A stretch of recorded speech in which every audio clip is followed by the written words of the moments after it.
Okay, let's go. Good morning. Welcome, everybody. Hope you're all enjoying this fantastic weather. Welcome to today's webinar. It's caught in the DMARC trap, simplifying email security and confidence. So today's webinar is brought to you in partnership with Brigantia and Sendmarc. I'm Gavin Lee. I'm Chief Revenue Officer here at Concord Technology Group, and I'm joined by every time I do this, Hannah Hammond, Concord's Group Marketing Manager, and Elliot Wilkie, Sendmarc Product Manager at Brigantia. You'll be pleased to hear that Elliot is delivering today's session. But before I do hand over, it is worth setting the scene as to why we're focused on this topic and why it's so important right now. So, as you're more than likely aware, that email remains the single most widely used business communication tool, but it is also one of the most exploited. So every day, organizations that we're working with are targeted by phishing, spoofing, and impersonation attacks. And these are becoming increasingly more sophisticated and harder to detect. So DMARC. DMARC's a critical layer of email security that helps organizations protect their domains from being used in fraudulent emails. So it gives you visibility over who is sending emails on your behalf and the ability to stop unauthorized use. What we often see is that many organizations either haven't implemented DMARC at all, or they've only partially deployed it without the right level of enforcement. And this is fundamentally where the risk lies. So without a properly configured DMARC policy, cyber criminals can impersonate your domain to send malicious emails to your customers, suppliers, and employees. And this is often without you even knowing it's happening. Ultimately, as a result of this can lead to financial loss through fraud and business email compromise, reputational damage, which can erode trust in your brand. Obviously, we've got data breaches, and what we're also seeing is an increase in compliance-related risks. Regulators, industry standards are ultimately being set, for stronger mandates in relation to cybersecurity standards.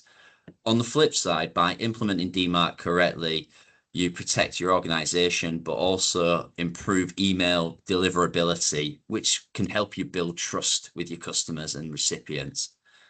Concord provides a managed DMARC service to our clients. We work with Sendmarc, which is a key component of our best-selling service, Guardian. Guardian was designed to reduce cyber-related risks that stems from end-user interaction with business systems. It's a fully managed modular service that comprises of endpoint detection and response capability, email and data loss prevention services, phishing simulation, and cyber training platforms.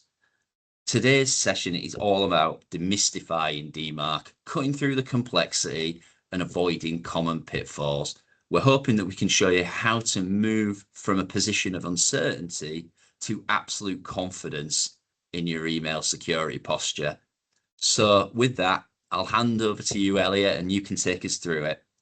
Thank you very much, and thank you also to Concord for letting me join the session today. And it's definitely no, we appreciate it. Sorry, Elliot, I thought my bit was done, but I just wanted to remind everybody that we are also running Q&A today. Hannah will be coordinating that, so please feel free to ask questions throughout the course of Elliot's presentation, and hopefully at the end we should have some time to take some additional questions as well. Over to you again, Elliot. This time for real, yeah? Sounds good. Right. Well, let's jump straight in then in that case, and talk a little bit around, Gavin's already covered off. What are we here to talk about? And it's specifically that email side of things is really that focus, which is, let's be honest, how most of us tend to communicate with other businesses, whether they be suppliers, customers, or just generally the rest of the world. But there's kind of three key areas that we're really going to be focusing on, which is there is a problem with email, and it is a real problem that we're seeing. And I'm going to demonstrate that later on in today's session, how this can actually impact you as with your email address and your business, and why it's worth fixing. Now, We've got a great big scary statistic on the board there, which is saying that 91% of cybercrimes start with an email. And that, to be honest, if you've ever been on any cyber related webinar in the past, that's usually how we tend to start things. Here's a big scary figure about how everything is going wrong and everything is potentially a risk to you. And let's be honest, this is kind of not really what we want to be focusing on. It's not the figure because there's no context behind it. So what we actually need to be looking at is actually email itself. So why is it that email is the most targeted or most used kind of route for threat actors and hackers, or whatever you want to call them?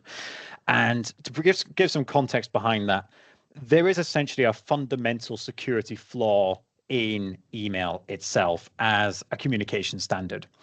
It was created 40, 50 years ago. There's no definitive date of when email was created. It depends on kind of what your definition is of email, but it's about 40 or 50 years old. But the intention behind email was to see and find a way to very quickly send a message from point A to point B.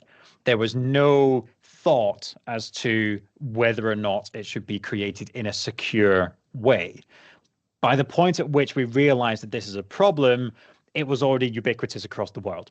Everyone was using email, and we couldn't really backtrack and say, oh, here's a new messaging standard that you now need to move across to. And that's the problem that we now face, is that everyone uses email for business, and there's a fundamental flaw inside of it because email was never created with cybersecurity in mind. And that's a fundamental flaw is, I suppose, in three key areas, actually. And the primary one from a cybersecurity perspective is around impersonation. When we're talking about impersonation, and Gavin mentioned this earlier on, it's where somebody is actually weaponizing your actual domain or even your actual email address. So I'm not going to be talking about those scenarios which you may have seen on social media and LinkedIn and that sort of thing, where they're saying, can you spot the difference between this domain and this domain, or this email address and this email address? And they're being really sneaky with it by changing like the letter A to a Cyrillic letter that looks like the A in our Roman alphabet. But it's actually, then they're saying, ha, I caught you out because look, they're actually slightly different. That's not what I'm talking about today.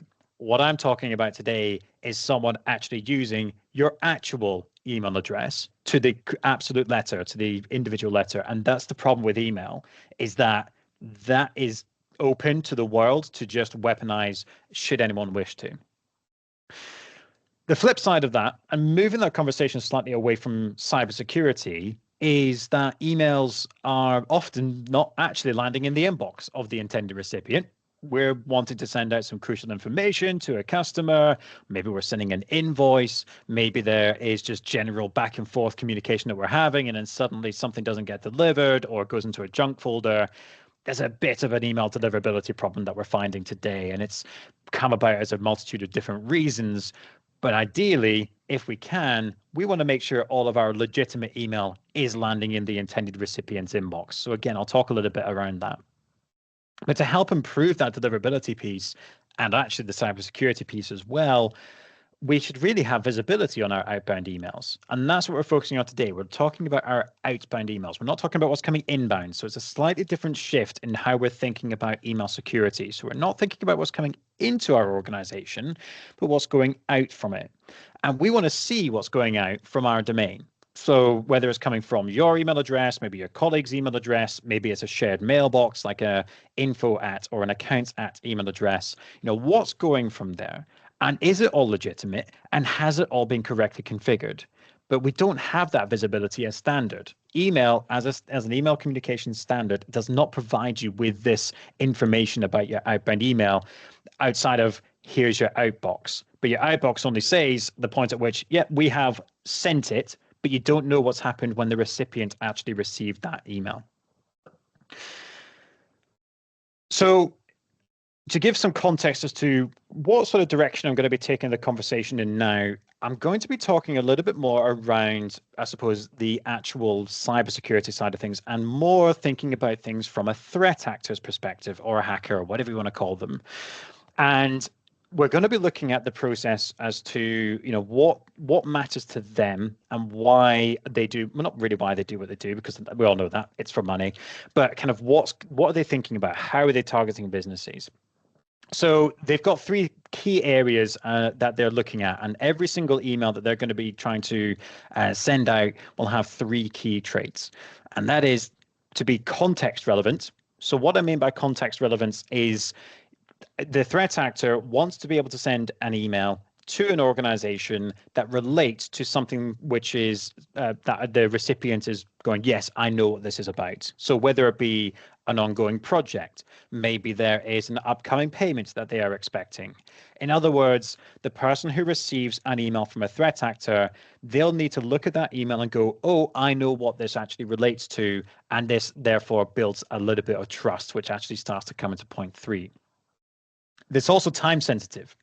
So you will have seen, if anybody does any sort of security awareness training, whenever they go through sort of an example phishing email, it would usually call out certain red flags. And often the language inside of an email can indicate that this is a malicious email. And it's often around pushing things to be done as quickly as possible. But also, if there's a known time limit as well on something, then a threat actor will weaponize that as well. So if they've got the context behind this, they know that there might be a specific deadline, and actually what they could then include as part of their email is say, this needs to be paid by X date so we can reach this deadline. So again, making it something that's time sensitive. And the last piece is trust. And this is probably, to a certain degree, the most important one for a threat actor. Because if they are going to send you an email, or they're sending your customer an email, they will want to make sure that that whoever receives that email goes, I can trust this email, because it means that they are then more likely to then give money to the threat actor, because maybe there's an invoice payment that looks to be legitimate, or maybe there is certain transactions that might be happening which people are aware of. But a big way that a threat actor tries to get trust in a recipient of an attack is by making the email address look to be as legitimate as possible. And the easiest way they can do that is to send it from the actual email address itself. And we'll come on to that in a bit more detail in just a moment. So we're going to, again, just keep on the talk track of how a threat actor actually goes about their business and how they actually target an organization, and what are the processes that they go through? What's the steps that they have to go through to essentially get that money? So they're going to initially do their recon.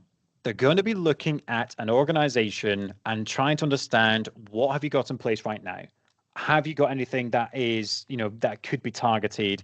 And are trying to essentially build a bit of an identity of your business. They're building a bit of a playbook, understanding, who you are, what you do, who your customers might be, who your suppliers might be. So they're doing this whole, as it says there, probing the perimeter, understanding what your business is from an outside-in perspective. And they will build this up as a bit of a, like I say, like a case on you.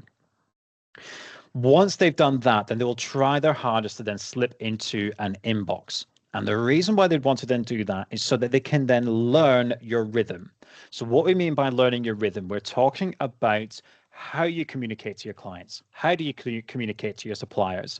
What sort of tools or services that you use, and actually how do you sign off on your emails? So do you sign off with kind regards, many thanks, just thanks, that sort of approach, so that whenever a recipient receives an email, they will then go, this is coming from this particular person.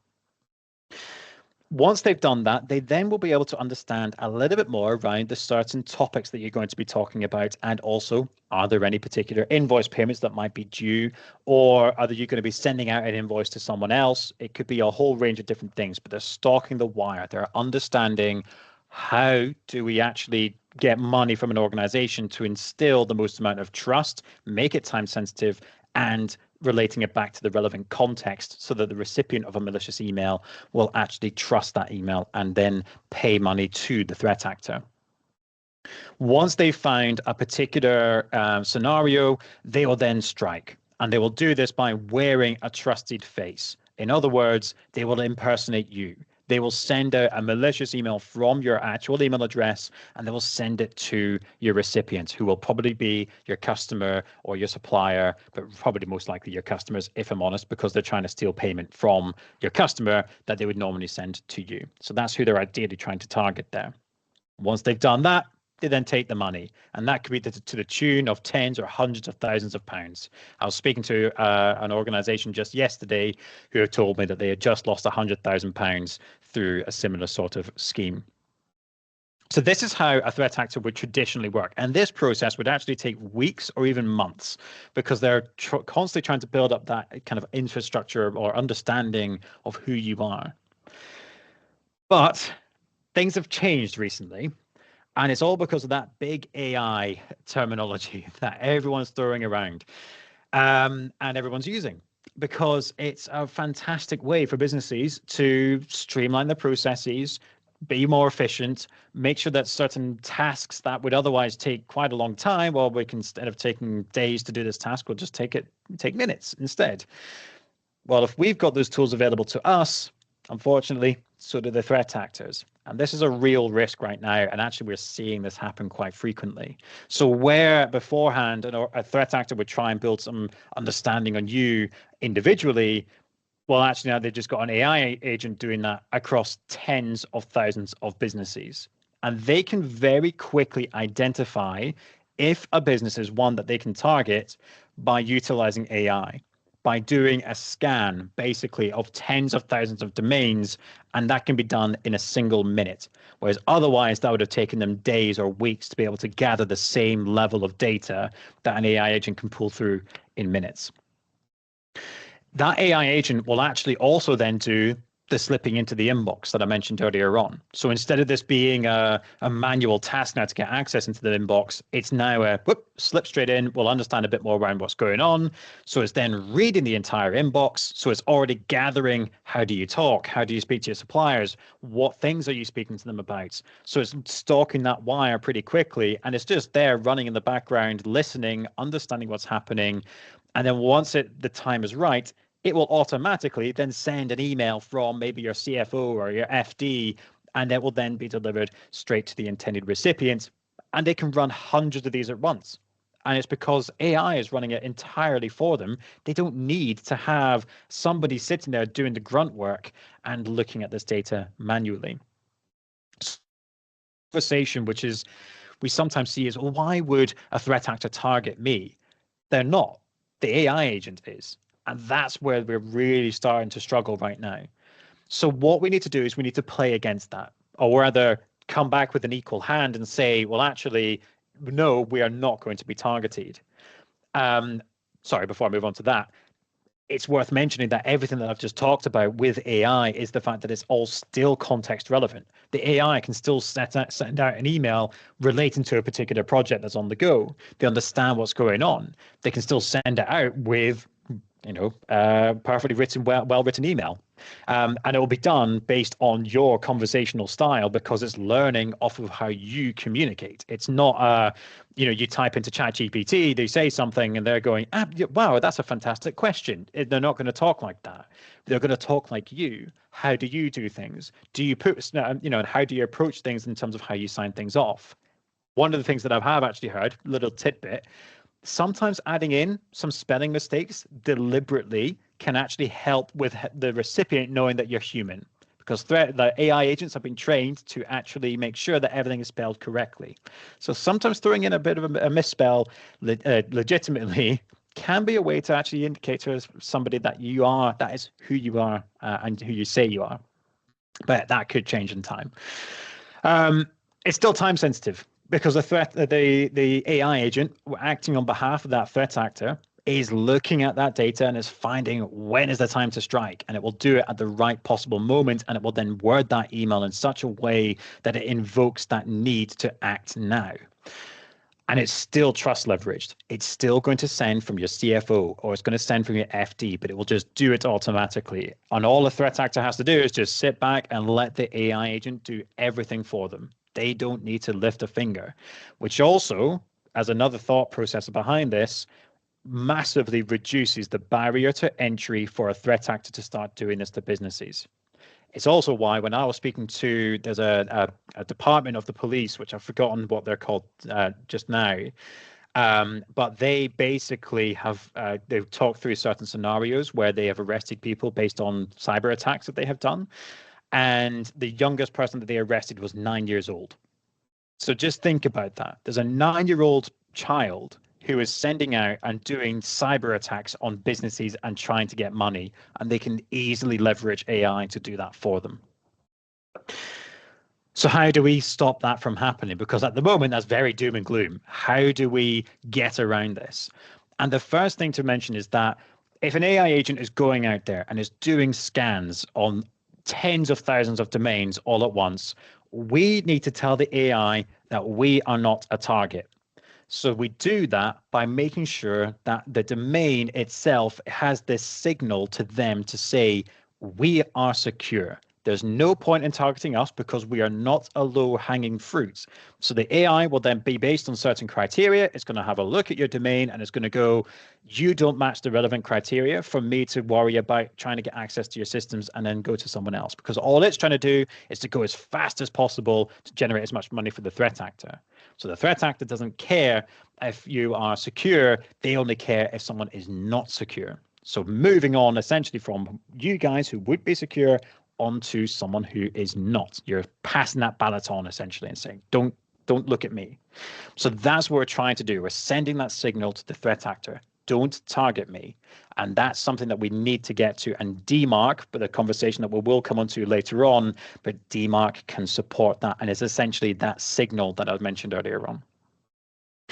Now, if somebody does still try and get access to your inbox, maybe they're still doing it the old-fashioned way, and they're trying to listen into what's going on, learn the rhythm, stalk the wire, they don't have a domain to spoof, because that signal that I'm talking about just now actually protects your domain from any of those spoofing attacks that I mentioned earlier on, or those impersonation attacks. And if they don't have a domain to spoof, they can't actually then send out invoices, fake invoices to your customers. They can't send out anything malicious from your domain, which is also part of the reason why that initial signal, which is saying my domain is protected, is so important. It's not just the message of my domain is important, by the way, that we're looking at when a threat actor is looking at this data. That signal that says my domain is protected actually is a bit of a signal to say that we are cybersecurity conscious, and we will have other cybersecurity tools and processes and even things like inside of Microsoft 365 that we'll think about the policies inside of there. Have they been correctly configured and done in a secure way? We are essentially showing the threat actor publicly we are not an easy target. And as such, the threat actor and the AI agent by extension will go, let's not bother with them, let's focus on somebody else. Okay, I've talked about spoofing examples throughout this session, but here's a bit of an actual kind of what we can see. And if anybody wants to, I do actually have a real world a spoof example that I can show you later on, which was generated using AI. And I can prove that in just a moment at the end as well, if anybody is interested in seeing that. But this is just a bit of kind of what a spoofing example could look like. So you can see here, there's an email that's sent from my email address, and it could be going to you as an example, or maybe it's coming back to myself even. But it says, hi, I'm in back-to-backs all afternoon. Can you push through the payments to the supplier that we discussed on Tuesday? Same details as the invoice I forwarded. Need it cleared today. So what I was mentioning before around those three areas, so context-driven, time-sensitive, and trust. So to point out those just from this short message, the whole context-driven side of things. So push through the payment to the supplier we discussed on Tuesday. Yes, I remember speaking to the supplier that on Tuesday. Okay, I've got the context there. You then have the time-sensitive piece, saying at the end, need it cleared today. It's pushing that onto you. It's saying, come on, this needs to be done. There's no reason as to why it needs to be done today, but it's putting that pressure on you. We need this paid today. If we don't, oh, something might happen. They're not giving you that. You're just making your mind work and playing into that human element of an attack. And then the trust piece, that's coming from my actual email address. So that could be, you're looking at that thinking, oh, Elliot's really on the case. Right, okay, I can't call him because he's in back-to-backs all day or all afternoon. So, right, I've got to trust this. I've got to get this done and then send this payment out. but that money ends up going to a threat actor, not to the actual supplier. Now, this QR code that we see on the screen just now will allow you to actually see if your domain can be spoofed. If you don't want to scan a QR code, because somebody may have told you in the past, don't scan random QR codes that you find somewhere, which is very good advice, by the way. I have provided the link to the left-hand side of which the QR code that you see here has been generated from. So that should take you to that to a page. So I'm going to leave this up just for a couple more seconds for you to just come onto that page.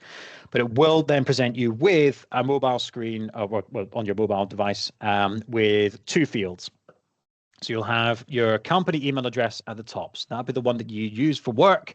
And then one underneath that is your kind of an alternate email address, but we usually recommend maybe something like a personal email address, or maybe, and I've seen people do this before, they've run this on their managing director or a colleague of theirs, and they send it back to their own work email as well. That can also work. And what this will do is it will actually spoof your domain. It will send an impersonation email from your actual email address. And what will then happen is you will then get a score. And that score that we see here that runs from basically from 1 through to 5 is how secure your domain is. 1, 2, and 3 out of 5 indicates that there is risk against your domain. In other words, somebody can impersonate your domain and the email will be successfully delivered to the intended recipient. That's what 1 to 3 out of 5 says. In other words, all of what I've just been talking about and that signal, so in other words, that score out of 5 is that signal that I was talking earlier on that's given to the threat actors. Can we be impersonated, and maybe are we a potential target?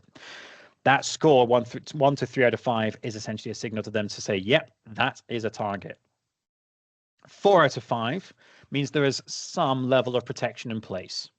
What happens in this case is if somebody, a threat actor, tries to send an impersonation email from your email address, the recipient will see that it's coming from a threat actor, and it will then put that email into a junk folder or a quarantine if there is one available. So it's taking that email away from the recipient's inbox and is then putting it somewhere else out of sight. And it's given it a bit of a flag of this is junk, or it's not actually what it maybe seems to be. But the problem is that not everyone can be cyber conscious. When we maybe go in, maybe we might be expecting an email, and then we see an email we might expect land in the junk folder. We're going, oh, why did it land in there? Right, what's the invoice? And then you pay it anyway. That can still happen. We don't want that to happen, which is why we want to get your score to that 5 out of 5. And that prevents the threat actors or hackers from being able to spoof your actual domain. If anybody does have any questions about that throughout the session, feel free to either put it into the Q&A box or alternatively reach out to the guys at Concord if you're wanting a more of a one-to-one go through of what does this score actually mean. I'll be more than happy to also support with that as well. Okay. So if any of you have been thinking about this as we go through around, well, hold on a minute, we have an existing email security supplier in place. We have Mimecast, we have Microsoft. Why isn't that protecting us right now? And it's because actually it's coming inbound. And they're protecting the inbound emails. They're looking at what's coming into your organization, and they are protecting your organization as an entity. So they're doing a really good job of that, but they're not looking at what's going out. And the impact can be significant, and Gavin's already talked about that earlier on. But if somebody sends an impersonation email from your domain through to a recipient, they are then going, hold on a minute, I've just received a malicious email from my supplier. I don't want to work with them anymore because it's a malicious email. Even worse, what if they end up clicking on something that is maybe ransomware? So if anybody's not familiar with ransomware, I mean, it's a term that gets thrown around quite a lot nowadays, but what it is, for the benefit of the doubt, is when somebody manages to get access to your systems through a phishing email, and they hold your data and your systems to ransom, preventing you from running as a business. And they basically ask for some cryptocurrency payment because cryptocurrency cannot be tracked. And then it means that they will then say, oh, we'll give you your data and your files back if you pay this this amount of money. So if they're in that position where your client or your customer has got ransomware, they are not in a position to be able to actually pay your invoices. So again, think about it from that perspective. That's why we want to protect them as well, not just ourselves. And that's where DMARC comes in. This DMARC conversation. DMARC is that protector. It's that signal that I was talking about earlier on, and it protects your domain against impersonation attacks. And it can make sure not only that it protects your domain from impersonation, it makes sure that if an email gets sent from you and it gets sent to a recipient, if somebody intercepts that email, because email unfortunately doesn't just magically appear in a recipient's inbox, then if somebody like a threat actor intercepts that email in transit, then the recipient will go, oh, the contents of this email has been changed and that doesn't look right. So again, it can help protect against that. Probably most importantly for a lot of you on this call today, DMARC helps to improve email deliverability. And it can ensure that actually at the gatekeeper, essentially, because every business has essentially an email gatekeeper that says you're allowed in, you're not allowed in. You're telling the gatekeeper, let me in, I'm a legitimate email. So DMARC really helps with that. It's basically saying, I have got this seal and this signal that says that my email is legitimate. You can let me in. So it can really help with email deliverability. And overall, it provides you with visibility on your outbound email flow as well. So we can ensure that everything that's going out from you is legitimate. And even if it's not, then we know how to protect against it. And it is being impacted, email deliverability as a whole. And quite a lot of you probably are already aware of this. So back in June 2024, Google and Yahoo announced, you need to have this DMARC in place. Microsoft, a little bit later to the party, came in May 2025 and said the exact same thing. You need to have these settings set up correctly in order to ensure that we have email deliverability happening. There's 3 different standards. I'm not going to go into them today because they are technical, but SPF, DKIM, or DKIM, and DMARC have all been set up or need to be set up to ensure that the emails then do get delivered to the intended recipient. If anybody would like to have a technical deep dive onto those standards and the changes that are coming to these standards as well in the next few months, please feel free to let the guys at Concord know, and they can book in a call with me, and we can go through that in more detail. We can also see in here the regulators and the institutions that are all pushing for DMARC, and a lot of them are American at the moment, but the ones that impact on us in the UK, the NCSE is pushing for it very hard, and I mean very hard. I wouldn't be surprised, and this is speculation right now, but I wouldn't be surprised if we find DMARC as a part of the Cyber Essentials questionnaire next year, because of how hard the NCSE is pushing it. Further to that, another reason why the Cyber Essentials standard might include it is that DMARC was, up until May this year, what was known as a draft standard. So it had been created, and it was just in a sort of a draft state, but a lot of people had adopted it. It is now a formalized standard. So again, adds further sort of trust and integrity to the DMARC standard. And it means that we're going to see far more regulators and industry standards starting to adopt DMARC as a requirement to ensure that email does then get protected. Final slide before we leave it for any further questions. This is what the marketplace, or rather the industry, looks like right now, or rather countries, in terms of their DMARC compliance. The UK are lagging a little behind the European Union. USA is a little bit ahead because of Google, Yahoo, and a lot of American organizations mandating it. The UK, 2/3 of the country is currently unprotected. And I mean completely unprotected. That's the 3 out of 5 or below score. So that's everything from me. I see we've got maybe a question or two, and hopefully we can answer some of those just now. Okay, shall I have a look at these? Bear with, questionnaire seems to be taking a little bit slower. Okay, we haven't got any questions. Sorry, I'm Hannah. I thought we had some. And I saw your comment in there. Sorry about that. Don't worry. Cool. Well, hopefully that was useful for everyone. There's a lot that I went through there, and there's a lot of kind of what are quite new topics being discussed as well outside of that DMARC conversation. DMARC is a new topic for a lot of people, and I've brought AI into the topic as well. It's something that is, it needs to be thought about and considered as part of an overall cybersecurity strategy for a business. It's not, it's something that needs to be done. And because it's part of the Guardian solution through Concord, it is very much something that you should reach out to them and speak to them about. Further to that, the Guardian solution or Guardian package does also provide a 90-day guarantee to get to that fully protected 5 out of 5 score that we see in the that we saw on the slide earlier on. Grand, fantastic, Elliot.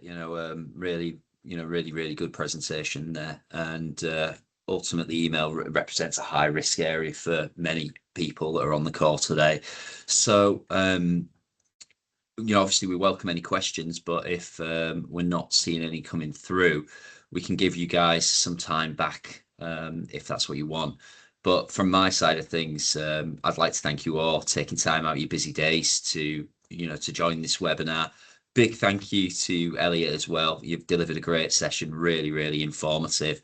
And to sort of second what you've said here, for anybody who is looking for additional information around DMARC services, further information around Concord's capability and services that fall under solutions like Guardian, please do not hesitate to reach out to the customer relationship team here. They'll be more than happy to help.